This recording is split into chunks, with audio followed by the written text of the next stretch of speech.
அடிக்கிற வெயிலுக்கு குளு குளுன்னு நம்ம வீட்டில் இன்றைக்கி கம்பங்கூழு தான் இன்னைக்கு. அதுக்கு நல்லா தொட்டு அப்படியே கடித்து சாப்பிட்றதுக்கு மாங்காய் வத்தல் கொத்தரை வத்தல் புளி மிளகாலாம் வறுத்துட்டு அதை ரெடி பண்ணி வச்சாச்சு. ஆனால் கூழ் வந்து நம்ம செய்யறது வந்து நாளே நான் செஞ்சுருவேன். எப்பயுமே உடனே செஞ்சுலாம் நாங்கள் சாப்பிட மாட்டோம். நாள் நைட்டு செஞ்சு வச்சுருவோம். அந்த மாதிரி கம்பை ஊற வச்சு அதை மிக்சியில் நல்லா ஒரு நறு நறுன்னு உள்ள பதத்துக்கு இடித்து நம்ம எடுத்துக்கணும். அதை நல்லா வெந்நீரை கொதிக்க வச்சு அதில் போட்டு நம்ம கிளறும்போது கட்டி விழாது. நல்லா கொதிக்கிற தண்ணியில் போடும்போது கட்டி விழாமல் நல்லா கலந்து கொடுத்துக்கலாம். நான் பார்த்திங்கன்னா விறகு அடுப்பில் மண் சட்டியில் தான் இன்றைக்கி செய்கிறேன். அது மாதிரி செய்யும்போது தான் அந்த காலத்தில் கூழ் செய்வாங்க பாருங்கள், அந்த வாசனை டேஸ்ட்டு அப்படியே கிடைக்கும் நமக்கு. அப்படியே உக்காந்து போட்டு நல்லா 2 கிண்டி விட்டோம்னா அப்படியே அந்த தணல்லையே புழுங்கி வெந்து இருக்கும்.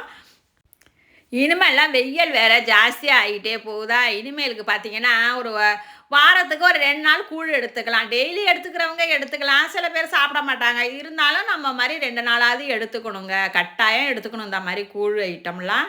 சரி, நானும் அதனால் என்ன பண்ணேன், நாளே செஞ்சு வச்சுட்டேன். நைட்டு அப்படியே செஞ்சு இந்த மாதிரி அப்படியே எப்படி இருக்குது பாருங்கள். இதில் அப்படியே கம்பஞ்சோறு மாதிரி இருக்குது பாருங்கள். அப்படியே குழம்பு கருவாட்டு குழம்போட போட்டு பிசைஞ்சு அடித்து விட்டா நல்லா சூப்பராக இருக்கும்.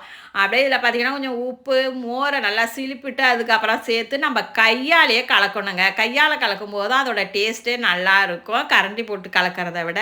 இதில் வெங்காயம் பச்சை மிளகாலாம் மாங்காய்லாம் வெட்டி போட்டு கலந்து அப்படியே மண் சட்டியில் ஊற்றி அப்படியே தோட்டத்துக்கு போயிட்டோம். அப்படியே காத்தாட உக்காந்து குடிப்போம், நல்லாயிருக்கும். அதை மாதிரி பேசி கீசிட்டு குடிக்கும்போது. அப்போல்லாம் எல்லோரும் அப்படி தான் குடிச்சிருப்பாங்க. இப்போ தான் யாரும் அதை விரும்ப மாட்டேங்கிறாங்க. ஆனால் இப்போ உள்ள பிள்ளைங்கள்லாம் கூழ் சாப்பிட்றதுக்கு ஆரம்பிச்சிட்டாங்க, ரெடி ஆகிட்டாங்க. ஏன்னா குடிச்சு தான் ஆகணும் படிக்கிற வெயிலுக்கு.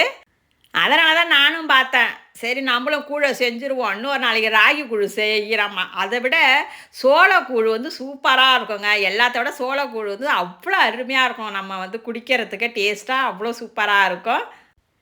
இது மாதிரி இனிமேலுக்கு நீங்கள் வெயில் காலங்கிறதுனால நீங்களும் உங்கள் பிள்ளைங்களுக்கெல்லாம் இந்த மாதிரி கூழ் செஞ்சு அடிக்கடி கொடுங்க. நாளை சந்திப்போம்.